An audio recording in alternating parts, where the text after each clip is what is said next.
আল্লামা তাহিরির সাথে লইল না। তাহিরি সাহেব কারোর সাথে লাগে না, আর যদি লাগে কাউকে ছাড় দেয় না। কথা বলো ঠিক কিনা? দালিলিক প্রশাসনিক যে কোনো ভাবে তোমার সাথে বসতে রাজি, বাজান বোয়া থাকবো, আমরা উনার পক্ষে কথা বলবো। হ্যাঁ, কথা বলেন ঠিক কিনা? শায়ক নাম দিছে, আমি মনে করি শিক্ষিত লোকের শায়ক না, মূর্খ মানবদের শায়ক আহমদুল্লাহ। হ্যাঁ, কথা বলেন ঠিক কিনা? যারা আরে শায়ক তো সেনা, সেখান নাফিদ। আপনারা বলতে পারেন কিভাবে নাফিদ? নাফিদের কাম হলো চুল কাটা, আর এই শায়কের কাম হলো তারাবি নামাজ রে 20 রাকাত থেকে 8 রাকাত না। কথা কোন ঠিক কিনা?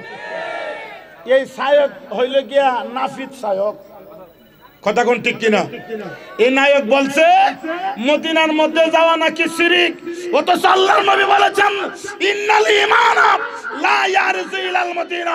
হুজুর গাউসে পাক বলে আমার মতো আশিক হয়ে যাও, একই মুহূর্তে মক্কা, একই মুহূর্তে মদিনা, একই মুহূর্তে বাগদাদের জমিনে, একই মুহূর্তে হুজুর গাউসে পাক এই মাহফিলে আসতে পারে। কথা কোন ঠিক কিনা? আমার আলোচনা এখানে ইতি টানলাম। আল্লামা তাহেরি বাজানের সাথে আমরা অতীতে ছিলাম, বর্তমানে আছি, ওদের ভবিষ্যতে যদি সংগ্রামে নামতে হয়, মাঠে ময়দানে নামতে হয়, সুন্নি জামাত আপনারা থাকতে চান কি চান না? মাঠে ময়দানে নামতে রাজি আছেন? সময় আইসে রাজি আছেন? সর্বশেষ কথা হইল, আমাদের সুন্নি জামাতের পক্ষে কথাবার্তা কেউ বলে না। আমরা এই দেশের মধ্যে খালি আমাদেরকে সান্ত্বনা দেয়, কিন্তু সুন্নিয়তের পক্ষে এই সংসদে, উপজেলায়, ইউনিয়নে গিয়ে আমাদের পক্ষে কেউ কথা বলে না, খালি উপর দিয়ে আমাদেরকে সান্ত্বনা দেয়। আমাদের সুন্নি জামাতের পক্ষে আমাদের আব্দুল কাইয়ুম তরফদার সাহেব ভাইস চেয়ারম্যানের পদপ্রার্থী হয়েছে। এতে আপনারা খুশি না বেজার? জোরে কোন খুশি না বেজার? তাই যদি চেয়ারম্যান হয়, মিলাদুন নবীর লাগা, অনুমতির লাগা এখানে না এখানে দৌড়াদৌড়ি করা লাগবে না, তাই সব কিছু কম্প্রোমাইজ করবে। কথা কোন ঠিক কিনা? এই তরফদার বাইরে আপনার কাছে দান করলাম, আল্লাহ পাক আমার ভাইয়ের বিজয় যেন আল্লাহ পাক দান করে। সব বলেন আমিন, আর হুজুর বলেন আমিন। আসসালামু আলাইকুম ওয়া রাহমাতুল্লাহি ওয়া বারাকাতুহু। সম্মানিত হাজিরিন, আজকের মাহফিলের যিনি সভাপতি, আহলে সুন্নাত ওয়াল জামাত কেন্দ্রীয় পরিষদের সম্মানিত নির্বাহী সদস্য, সুন্নি আন্দোলনের বীর সিপাহসালার, সুন্নিয়তের নয়নমণি আল্লামা এম এ জলিল সাহেব মাতাজিল্লাহ আলী জিনিকে নির্বাচিত করেছেন তালুকদার সাহেব। আমাদের মধ্যে রয়েছেন আহলে সুন্নাত ওয়াল জামাত সোনারগাঁও উপজেলার সম্মানিত সভাপতি আব্দুল জাহিদ সাহেব। আমাদের মধ্যে রয়েছেন বাংলাদেশ ইসলামী ফ্রন্ট সোনারগাঁও উপজেলার সম্মানিত সাধারণ সম্পাদক শফিউল ইসলাম তালুকদার দুলাল সাহেব। এখন আপনাদের সম্মুখে সংক্ষিপ্তভাবে বক্তব্য নিয়ে আসছেন। সুন্নি জনতার উদ্দেশ্যে একটা কথা বলতে চাই। এটা কোন জায়গায়? চট্টগ্রামের পরে কোন থানা পর্যায়ে যদি ঈদে মিলাদুন নবী হয়, সারা বাংলাদেশের একটা মাত্র স্থান, এটা সোনারঘাটের জমিন। আলহামদুলিল্লাহ। আর এই সোনারঘাটের জমিনে ঈদে মিলাদুন নবীর মাহফিলে জিতু ভাইয়ের রক্ত দিয়েছে। সোনারঘাটের জমিনে আহলে সুন্নাত ওয়াল জামাতের সভাপতি আফম সাহেব রক্ত দিয়েছে। সোনারঘাটের জমিনে সিপাহসালার সাহেব নাসিরউদ্দিন শাহিদ এই সোনারঘাটের জমিনে সুন্নি জামাতের পক্ষ থেকে আহলে সুন্নাত ওয়াল জামাতের ওলি আল্লাহদেরকে নিয়ে আলোচনা। আবার শানের রিসালাতটা এমন একটা আলোচনার বিষয়, যার আলোচনা করলে ইবাদত হয়ে যায়। জোরে সুবহানাল্লাহ। যিকরুল আম্বিয়া ইবাদাহ ওয়া যিকরুস সালিহিন কাফারা। নবীগণের আলোচনা ইবাদতে পরিণত হয়ে যায়, আর আউলিয়া কেরামদের আলোচনা গুনার কাফারা হয়ে যায়। বলুন না সুবহানাল্লাহ। শানের রিসালাত বলতে বুঝি আমার নবীর শান বাড়িয়েছেন আল্লাহ সুবহান। ওয়া রাফা'না লাকা যিকরাক। আল্লাহ বলেন, হে বন্ধু, আমি আপনার শান মানকে বাড়িয়ে দিয়েছি। বলেন সুবহানাল্লাহ। পৃথিবীর কোনো কিছু যখন নাই তখনই আমার নবী। সন্দেহ আছে? আমার নবী সব নবীদের নবী, সকল নবীদের গুণ, সকল নবীদের বৈশিষ্ট্য আমার নবীর মাঝে আছে। এমন কোনো বিষয় নাই আর এমন কোনো গুণ নাই যেটা রাসূলের মাঝে নাই। এই জন্যই তিনি হয়েছেন ওয়ামা আরসালনাকা ইল্লা রাহমাতাল লিল আলামিন। আমার নবী দুনিয়াতে আসার আগেও নবী, দুনিয়াতে মা আমেনার মাস থেকে শুভ আগমন করেছেন তখনও তিনি নবী। 40 বছরে নবীর নবুয়ত প্রকাশ পেয়েছে তখনও তিনি নবী। কিয়ামত পর্যন্ত আমার নবীর নবী, নবীর পরে আর কোন নবী আসবে। তাইলে বোঝা গেল আমার নবী প্রথম, আমার নবী শেষ। নবীর পরে আর কোন নবী আসবে না। আসবে? আসবে না। যুবক ভাইরা আমার, আপনাদের কাছে আমার অনুরোধ থাকবে, নবীর প্রেম যদি অন্তরে না থাকে তার কি ঈমান আছে? জোরে বলেন, ঈমান আছে? ভাইরা আমার একটু খেয়াল করবেন। আপনাদের কাছে আমার অনুরোধ থাকবে, আমার নবী সৃষ্টির মাঝে, নবীদের মাঝে আমার নবী প্রথম। যখন আগুন নাই, পানি নাই, লৌহ নাই, কলম নাই, কিচ্ছু নাই, তখন আমার নবী, নবীজি সৃষ্টি। যেরকম সুবহানাল্লাহ। এরপরে যে নবীগণকে সৃষ্টি করেছেন, ওই নবীগণের মধ্যে আমার নবী প্রথম। যেরকম সুবহানাল্লাহ। আন আবি হুরায়রা রাদিয়াল্লাহু তাআলা আনহু قال قال رسول الله صلى الله عليه وسلم كنت اول النبيين في الخلق واخرهم في البعث। রাসূল বলছেন, আমি ছিলাম সৃষ্টিতে নবীগণের সর্বপ্রথম এবং প্রেরণার দিক দিয়ে আমি হইলাম নবীগণের সর্বশেষ। সুবহানাল্লাহ বলবেন না? তাহলে আমার নবী প্রথম কি হিসাবে? নবী হিসাবে। আমার নবী দুনিয়াতে প্রেরণ করেছেন দুনিয়ায় সর্বশেষ কি হিসাবে? নবী হিসাবে। তার মানে বোঝা গেল আমার নবীকে সৃষ্টির আগে, সৃষ্টির মাঝে, সৃষ্টির পরে, নবুয়তের আগে, নবুয়তের পরে, কিয়ামতের পরে, জান্নাতে যাওয়ার আগ পর্যন্ত এবং যতদিন আল্লাহ পাকের খোদার খোদায়িত্ব ততদিন পর্যন্ত আমার বন্ধু নবীর স্থায়িত্ব। যদি কোন ঠিক না বেঠে? তো সেই নবীকে 1 সেকেন্ডের জন্য অস্বীকার করার কোনো সুযোগ। এই হলো শানের সালাতের মূল মর্মকথা। আগে নবীজিকে চিনতে হবে। কাকে চিনতে হবে? নবীজিকে চিনতে হবে। আমার যুবক ভাইরা আমার, আপনাদের কাছে আমার বেশি কিছু না, নবী পাক সাল্লাল্লাহু আলাইহি সাল্লামকে নিয়ে অনেক ধরনের ষড়যন্ত্র চলছে। ষড়যন্ত্র, নবীকে নিয়ে যারা ষড়যন্ত্র করবে তারা পেছে পড়ে যাবে। কথা কোন ঠিক না বেটি? আর নবীর পক্ষে যারা থাকবে, যারা নবীর পক্ষে থাকবে, ইহকালও তারা কল্যাণময়, দুনিয়ার থেকে বিদায় হওয়ার পরও তারা কল্যাণময়। ঠিক না বেঠিক? এছাড়া আল্লাহ পাক রব্বুল আলামিন বলেছেন, কদ জাআকুম মিনাল্লাহি নূরু ওয়া কিতাবুম মুবিন। আল্লাহ বলছেন, অবশ্যই তোমাদের কাছে আমি আল্লাহর পক্ষ থেকে নূর এসেছে। সুবহানাল্লাহ বলবেন না? কি এসেছে? ওয়া কিতাবুম মুবিন। এরপরে বলছে কিতাব এসেছে। আরেক জায়গায় আমার আল্লাহ বলছেন, ইয়া আইয়ুহান নাবিয়্যু ইন্না আরসালনাকা শাহিদাও ওয়া মুবাশশিরাও ওয়া নাযিরা। আল্লাহ বলছেন, হে নবী, আমি আপনাকে প্রেরণ করেছি সাক্ষী দানকারী হিসাবে, সাক্ষ্য দানকারী হিসাবে এবং জান্নাতের শুভ সংবাদ এবং জাহান্নামের ভীতি প্রদর্শনকারী হিসাবে আমি আপনাকে দুনিয়াতে প্রেরণ করেছি। জোরে কন্যা সুবহানাল্লাহ। এরপরে কি বলছে? ওয়া দাইয়ান ইলাল্লাহি বিইজনিহি ওয়া সিরাজাম মুনিরা। আল্লাহ বলছেন, হে নবী, আমি আপনাকে প্রেরণ করেছি সুসংবাদদাতা, সতর্ককারী হিসাবে এবং আল্লাহর আদেশ ক্রমে তার দিকে আহ্বায়ক এবং উজ্জ্বল প্রতীক হিসাবে। তাহলে আমার আল্লাহ নবীজিকে দুনিয়াতে পাঠাইছে, পাঠানোর পরে 40 বছর আমার নবী শুধুমাত্র আমার নবীর ব্যাপারে, নবীর আদর্শ, নবীর ভালোবাসা, নবীর নীতি, নবীর চরিত্র এমন ভাবে জনগণের মাঝে, ইহুদিদের মাঝে, কুরাইশদের মাঝে, কাফেরদের মাঝে, সর্ব মানুষের কাছে এমন ভাবে নবী ব্যবহার করে নিজেকে উপস্থাপন করেছেন, কাফেররা বলতে বাধ্য হয়েছে আপনি আল আমিন। সুবহানাল্লাহ। তাইলে বোঝা গেল এই 40 বছর নবীকে আল্লাহ বলছেন ওয়া দাইয়ান ইলাল্লাহ, আল্লাহর দিকে ডাকবেন বিইজনিহি, আল্লাহর অনুমতি নিয়ে। তাইলে আল্লাহর অনুমতি যখন পাইবো তখন নবী আল্লাহর দিকে মানুষকে ডাকবে। এর আগে বোঝা গেল আল্লাহর অনুমতি ক্রমে রাসূলকে চিনাইবার জন্য আল্লাহ পাক এই সুযোগটা দিয়েছেন। জোরে কন্যা সুবহানাল্লাহ।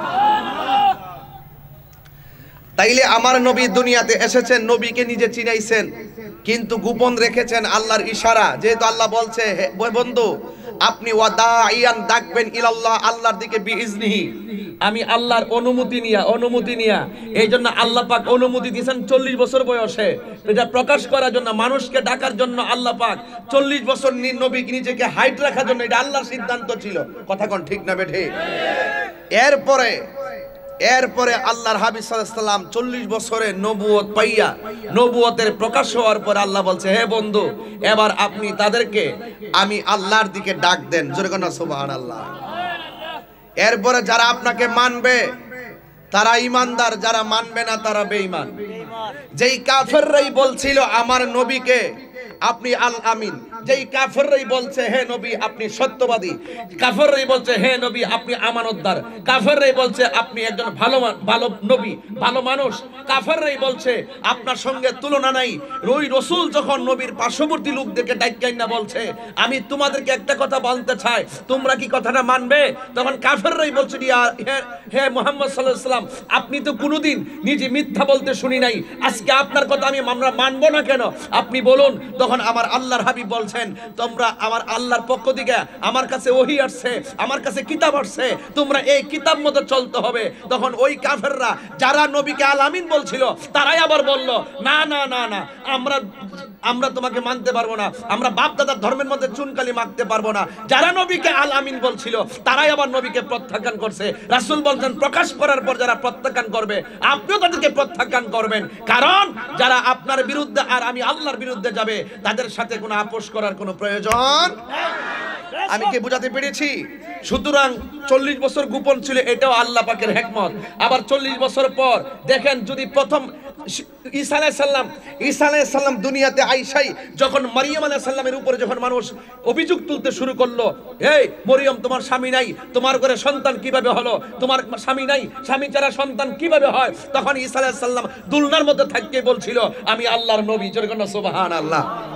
আরে ঈসা আলাইহিস সালাম ছোটবেলায় বলছে আমি নবী, নিজেরটা নিজে বলছে। তো সুতরাং প্রত্যেক নবীগণ দুনিয়াতে এসেছে নবী হিসাবে, আর ঈসা আলাইহিস সালামকে তো ওরা ভূমিষ্ঠ হওয়ার পরে মানে নাই। ঈসা আলাইহিস সালাম শৈশবে বলেছেন যারা নবীজিকে এত বিশ্বস্ত হওয়ার পর 40 বছর পরেই কয় আমরা মানি না, ঠিক আছে, এদেরকে যদি শৈশবে বলতেন রাসূল তাইলে তারা কি মানতেন? ওই প্রেক্ষাপটে কি এমন ছিল? ওই প্রেক্ষাপটে এমন ছিল না। সুতরাং যুবক ভাইয়ের আমার, আল্লাহর হাবিব সাল্লাল্লাহু আলাইহি সাল্লাম ওয়ামা ইয়ানতিকু আনিল হাওয়া ইন হুয়া ইল্লা ওয়াহয়ু ইউহা, আল্লাহর অনুমতি ছাড়া, আল্লাহ পাকের ওহী ছাড়া রাসূল কোনো কথা বলে না। নবীজির কথা আল্লাহর কথা, নবীকে ভালোবাসা আল্লাহকে ভালোবাসা। জোরে কোন ঠিক না বেঠে? এটাই হলো শানের রিসালাত। আগে ঘটনা পরে এখন তো নবীকে নিয়ে ষড়যন্ত্র শুরু হয়ে গেছে। কাদিয়ানির গোষ্ঠীরা আমার নবীকে শেষ নবী মানে না, আর তথাকথিত শায়েখ আহমদুল্লাহর দালালেরা আমার নবীকে 40 বছরের জন্য মানে না। কথা কোন ঠিক না বেঠিক? এই জন্য আমি পরিষ্কার ভাষায় বলছি, যারা রাসূল পাক সাল্লাল্লাহু আলাইহি সাল্লামকে 1 সেকেন্ডের জন্য অস্বীকার করবে তারা কখনোই মুসলমান হতে পারে না, তারা কখনো মুমিন হতে পারে না। কথা বলেন ঠিক না বেঠিক? শানের রিসালাতের মর্ম কথা এটাই। আমি 24 ঘন্টার আলটিমেটাম 48 ঘন্টার আলটিমেটাম দিয়েছিলাম যে তাড়াতাড়ি আপনার বক্তব্য এক্সপান্স করেন। তিনি কি বলেছিলেন ওয়াজের ভিতরে? তিনি বলেছিলেন যে আল্লাহর হাবিব 40 বছর পূর্বে তিনি তো নবী ছিলেন না। নাউজুবিল্লাহ বলবেন না? তাহলে তিনি কি আমরার মতন মার গর্ভ থেকে যেমনি আইছি এভাবে আসছি? এভাবে কি আসছে? আমরা মতো সাধারণ হয়ে আসছে, এরপরে কি আল্লাহ দয়া মায়া করে কিতাব দিছে, নবী বানাইছে? বিষয়টা কি এরকম নাকি আমার নবী আগেও নবী ছিল, নবী হইয়াই দুনিয়াতে আসছে? কথা কোন ঠিক কিনা? তাহলে আমার নবী বলতে সৃষ্টিতে নবীগণের মধ্যে আমি প্রথম, আর এবং প্রেরণের দিক দিয়ে আমি নবী সবার শেষ। নবী বলছেন যে নবীজিকে প্রশ্ন করা হয়েছে, ইয়া রাসূলুল্লাহ মাতা ওয়াজাবাত লাকান নবুওয়াত, কখন আল্লাহ আপনাকে নবুয়ত দিয়েছেন, কখন আপনার উপর নবুয়ত অবধারিত হয়েছে? আল্লাহর হাবিব সাল্লাল্লাহু আলাইহি ওয়াসাল্লাম বলছেন কুনতু নাবিয়্যা ওয়া আদম বাইনা রূহি ওয়াল জাসাদ, যখন আদমের রূহ এবং বডির অস্তিত্ব নাই তার মাঝামাঝিতেই আমি আল্লাহর কাছে নবী হিসাবে ছিলাম। রাসূল বলছেন কুনতু নাবিয়্যান, আমি নবী হিসাবে ছিলাম। আর এই তথাকথিত শায়েখ পূজারীরা কয় নবী নাকি দুনিয়াতে আয়েশা 40 বছর পরে নবী হইছে, এর আগে নাকি নবী ছিল না। আমি ভুল ধরলাম কোথায় আর তারা বলে কোথায়? আমি বলছি 40 বছরের নবুয়ত প্রকাশ পাইছে, ওকে, যেটা নির্ধারণ ছিল এটা প্রকাশ পাইছে, কিন্তু এর আগে নবী ছিল, এর আগে নবী ছিলেন। তো সুতরাং তারা যেহেতু মানে না, আমি বক্তব্য ভুল ধরছি এখানে। এখন তাদেরকে আমি 48 ঘন্টা আলটিমেটাম দিয়েছিলাম। কওমির একজন দায়িত্বশীল আমার সাথে কথা হয়েছে, তিনি বললেন যে হুজুর মামলা যায়েন না, হ্যাঁ আপনি একটু দালিলিক ভাবে এটা উপস্থাপন করেন। পরে আমি ওনার কথা শুনি না, দালিলিক ভাবে আমি এটা উপস্থাপন করেছি। উপস্থাপন করে তারা যে দলিলগুলো দিয়েছিল, তারা আমার উপর মিথ্যা অভিযোগ তুলছিল। আমি নাকি বলেছি আমি 40 বছরের নবুয়তের প্রকাশকে মানি না, এটা দিয়ে ওই ঘটনাটা আড়াল করতে চাইছিল।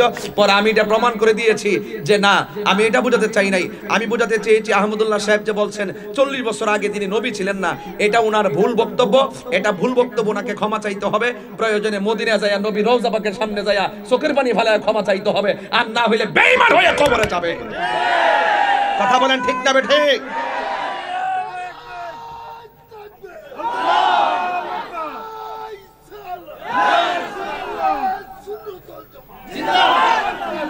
এখন শায়েখ পূজারীদেরকে বলতে চাই, এটা নিয়েও তারা অনেক অভিযোগ তুলছে।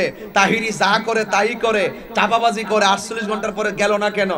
আমি কিন্তু কওমির একজন হুজুরকে সম্মান দিয়ে যাই নাই। এরপর আবার একটা একাডেমিক দলিল দিছি, দেওয়ার পরে যেহেতু তারা গুড়াই গেরা ঐক্য, পরে ভাবলাম যে না, মামলার যে এজাহারটা আমি রেডি করছিলাম, এক আহমদুল্লাহ সাহেব অপরাধ করছে, আমি ভাবছি যে তার নামে শুধু মামলা দিব, কিন্তু এখন দেখতেছি তার পক্ষে অনেক ধরনের দালাল বাইরিছে, হাইব্রিড দালাল। কথা কন ঠিক না বেঠে?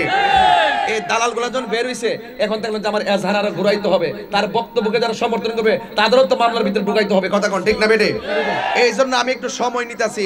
আরো কয়েকটা পূজারি বাইরক, শায়েখ পূজারি, আমরা করি মাজার জিয়ারত, আমরা মাজার হুজারি, আর তোরা হইলে শায়েখ পূজারি। কেমনে শায়েখ পূজারি? তোর শায়েখ বলছে কি 40 বছর আগে নবী ছিল না, তোর শায়েখের এই কথাটাই তোরা গ্রহণ করছ, তার মানে বোঝা গেল তুই আর তোর শায়েখ একই প্রোডাক্ট। কথা কোন ঠিক না বেঠে? এই জন্য আমরা এজাহার আরো বড় করব, প্রয়োজনে রাষ্ট্র প্রধানের সহযোগিতা নিব। কারণ এই বাংলার জমিনে 360 আউলিয়ার এই বাংলাদেশ, আউলিয়া কেরামের বাংলাদেশে আমার নবীকে অস্বীকার করবে, এই স্পর্ধা কার আছে সেটা আমরা দেখতে হবে। কথা কোন ঠিক না বেঠে? আমি ধন্যবাদ জানাই সুন্নি উলামায়ে কেরামদেরকে, সকল পীর মাশায়েখদেরকে। এখানে সব ঘরানার সুন্নি পীর মাশায়েখ মসলক নিয়ে যত দ্বন্দ্বই ছিল, কিন্তু এই জায়গাতে তারা এক হয়ে গেছে। ইনশাআল্লাহ আমরা এই এজেন্ডা নিয়ে সামনে বাড়লাম। ইনশাআল্লাহ আমরা দেখব এই দেশে কারো তো স্পর্ধা, যারা আমার নবীকে 1 সেকেন্ডের জন্য অস্বীকার করতে চায়, 1 সেকেন্ডের জন্য নবীর উপর আঙ্গুল তুলে কথা বলতে চায়, সেটা আমরা দেখতে হবে। এই বিষয় যদি হৃদয়ে ধারণ করতে পারেন, আজকের শানে রিসালাতের আলোচনা সার্থক হবে। কথা কোন ঠিক না বেঠে? আরে নবীকে নবী হিসাবে, চেতনা হিসাবে লালন করতে হবে, এরপরে ঘটনা বলতে হবে। কথা কোন ঠিক না বেঠে? ওরা দালাল, ওরা কি করেছে জানেন? দলিলে যখন হেরে গেছে আমার সাথে, দলিলে যখন পারে নাই, তখন শেষ পর্যন্ত কি করলো, আমার আগের জিকির এবং আমি কি লেগে ওয়াজে আমার স্ত্রীর ফোন ধরে কথা কইছি, এই ডাইনটা ভাইরাল করতেছে, এবং আমি আমার জিকিরকে নিয়ে আছে তারা এডিটিং করে বিভিন্ন গান টান ঢুকাইছে, এইগুলারে ভাইরাল করতেছে। এখন মনে করছে যে আহমদুল্লাহ সাহেব বাঁচাইতে যায়া, দলিলে হারতে যায়া এখন ব্যক্তি আক্রমণ শুরু করছে, সাইবার অ্যাটাক শুরু করছে, ব্যক্তির উপর আক্রমণ শুরু করছে। আহমদুল্লাহ সাহেবের সাথে আমার কোনো ব্যক্তিগত দ্বন্দ্ব না, আহমদুল্লাহ সাহেবের সাথে এটা ইমানি দ্বন্দ্ব, এটা ইমানি দ্বন্দ্ব। একজন ভাই আমার ফোন করে আপনাদের মসলকের অনেক লেখনী তো আছে এরকম, এই কথা বইলে গেছে। আমি ওনারে বলছিলাম যে আপনি লেখাটা পাঠান। আমি আবারও বলি, আমার মসলক কেন, আমার বাবাও যদি আমার নবী পাককে 1 সেকেন্ডের জন্য যদি অস্বীকার করত, আমি আমার বাবাকে ত্যাগ করে দিতাম। কথা কোন ঠিক না বেঠে? আর আপনার আল্লাহু আকবার, নারায়ে রিসালাত, ইয়া রাসূলুল্লাহ, আইনে সুন্নাতুল জামাত, জিন্দাবাদ জিন্দাবাদ, শাহজালালের তলোয়ার, জিন্দাবাদ জিন্দাবাদ, শাহজালালের তলোয়ার, জিন্দাবাদ জিন্দাবাদ, নাসির বাবার তলোয়ার দেশে নজর এগিয়ে চলুন। ভাইরা আমার, আপনারা কি আমার কথা বুঝতে পারছেন? তাইলে বোঝা গেল কাদিয়ানীরা নবীর শেষ নবী মানে, আর এই মৌলবী নবীর 40 বছর নবী মানে না। তাইলে বোঝা গেল এইটা হলো অরিজিনাল কাদিয়ানী, এইটা হইলো চুপা কাদিয়ানী। একটা হইলো শিয়া, আরেকটা হইলো চুপা শিয়া। একটা হইলো খারিজি, আরেকটা চুপা খারিজি। কথা কোন ঠিক না বেঠে? একটা হইলো কাদিয়ানী, আরেকটা হইলো চুপা কাদিয়ানী। এই তথাকথিত শায়েখরা হইলো চুপা কাদিয়ানী। কারণ আমার মনে হচ্ছে তারা ওই কাদিয়ানীদের সাথে তাদের একটা গোপন সম্পৃক্ততা আছে। এই জন্য তাদের বিভিন্ন বিষয় নিয়ে আমি সরকারের কাছে বিভিন্ন ধরনের চ্যালেঞ্জ ছুড়েছি। তাদের স্বচ্ছতার ব্যাপারে, তাদের আকীদার এই সমস্ত বদ আকীদার উৎস কোথায় থেকে, তাদের চলাফেরার উৎস কোথায় থেকে, আমি সেটার কারণ দর্শাবার জন্য লিগ্যাল নোটিশ প্রস্তুত করতেছি ইনশাআল্লাহ। অতি শীঘ্রই এই সমস্ত জাহেলে মোরাক্কাব